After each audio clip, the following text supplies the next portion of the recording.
Pursuit of Reality. What's hanging, man?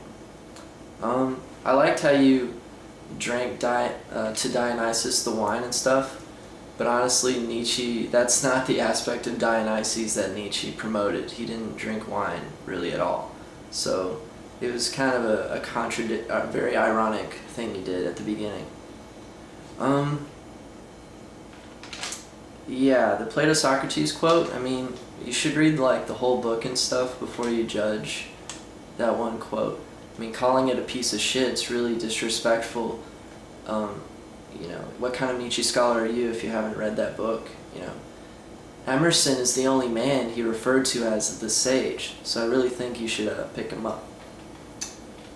Dude, I watch South Park. I love South Park. I'm just saying that there's more to life than South Park. I mean, it's very deep. It has some good, you know, implications, social problems that we go through. But Nietzsche has more. That's all I was trying to say. Back in high school, when my friends were watching South Park, that I did too, but that's all they did. They didn't read Nietzsche, you know, the way I did. I'll try and give you some more sources about how Nietzsche hit his head. I mean, no one really knows. It's just a theory, so I'll just give you my sources. When you read my quotes, man, you read it like Christopher Reeves was a Libra dragon, and he was... I mean, everything's gonna sound retarded if you fucking use that tempo with my quotes. I'm just kind of throwing it out there. I'm not saying it's the end-all solution to the whole Nietzsche mystery. It's just fucking hilarious if you think about it, that Christopher Reeve, who played Superman, and Friedrich Nietzsche, who's the first one to elaborate on the idea of the Übermensch, the Overman, are both the exact same animal inside. I just think it's funny. Don't take me dead seriously. I'm just showing how God works in mysterious ways. And no, I'm not an atheist, even though Nietzsche said God is dead, it gives us our own confidence instead of relying on some outside source. Like, remember that scene in Jesus Camp where that little girl is bowling? She's like, "Help me, Jesus, help me, Jesus." You know, she wasn't believing in herself. And I mean, God's greatest gift was free will. So I'm not an atheist, is what I'm trying to say.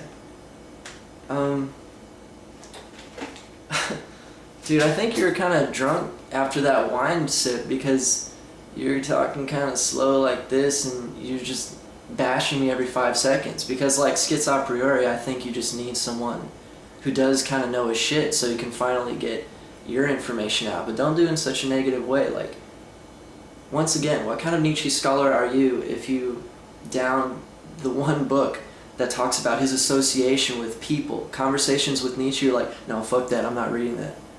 Man, you should really take that back. Nietzsche wouldn't hear of such a thing. And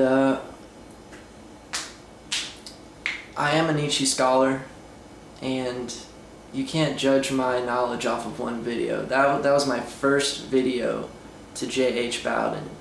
You can't judge my whole persona off that shit.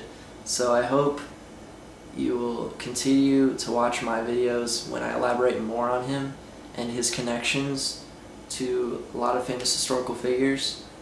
And I mean, you've been a little nicer than schizopriori, but you're still taking a pro and con status like him. You're going, oh, let's just team up on this pretty boy guy who thinks he knows his shit. Dude, I'm not a pretty boy. I've been reading Nietzsche for years. Okay, I'm just gonna stop.